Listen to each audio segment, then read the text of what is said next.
What's up mga idol? Eto na nga pala yung pang 34 na araw natin sa paggamit kay Obsidia. Pasensya na nga pala kayo at wala tayong post kagahapon kasi medyo nabibisi lang tayo sa small business natin. Alam nyo naman yan sa mga friend ko sa Facebook, alam nyo kung ano yung small business na sinasabi ko. Bawal ata dito sabihin kung ano yon kasi alam nyo na.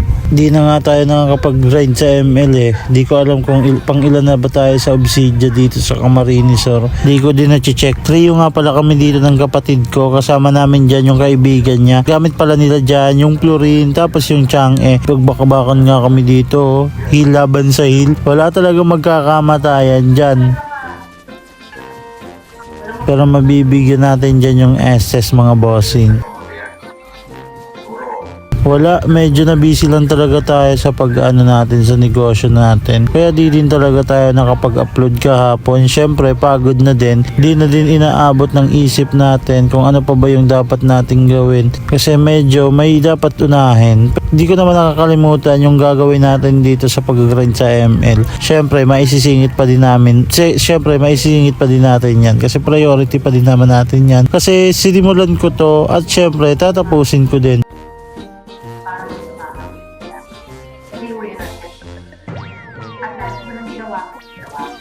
Nagkakabakbakan nga sila sa may babao. Napamali nga ako dito ng pasok kasi kala ko susunod dito yung mga kampi ko. Kaya ayan, kami pa yung napasama. Nabigyan din dito yung kakampi ko ng dalawa. Kaya mali ko yun mga bossing ko. Inaamin ko yung kamalian ko. Bawi na lang tayo pagkabuhay natin.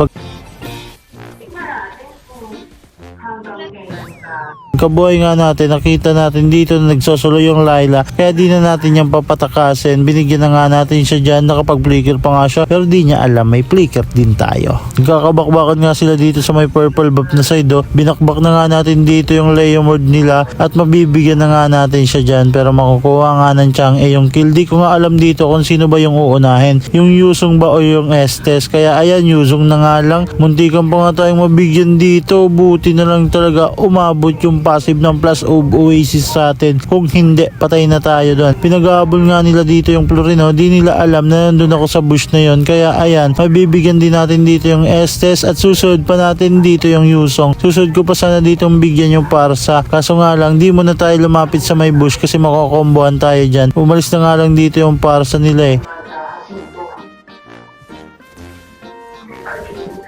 Kinukuha ko na nga dito yung red buff. Mamamataan nga natin dito yung Parsa. Sobrang sakit na nga ng damage natin. Sa sobrang kaasiman nga natin, ayan, tayo pa yung napasama. Tayo pa yung nabigyan. Kala ko mabubuhay pa tayo dun. Di na umabot. Di na kumabit yung ano natin, ulti.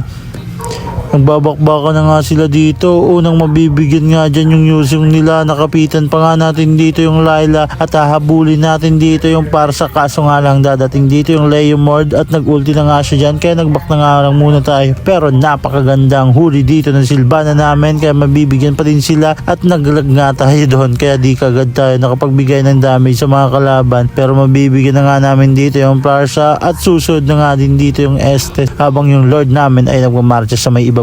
At dalawa na nga lang yung natirang magdedepensa. Mabibigyan ko nga dyan yung Yuzong at pinasok na nga natin dito yung Layla. At dahil dyan, natapos na yung game. Good game sa mga kampet na kalaban ko dito. Hanggang dito lang yung video natin mga idol. Salamat sa panonood. See you next video. Kung nga pala si mga nagpapaalala sa inyo, manalo matalo kaya maging toxic sa kampi nyo. Ingat kayo palagi. God bless.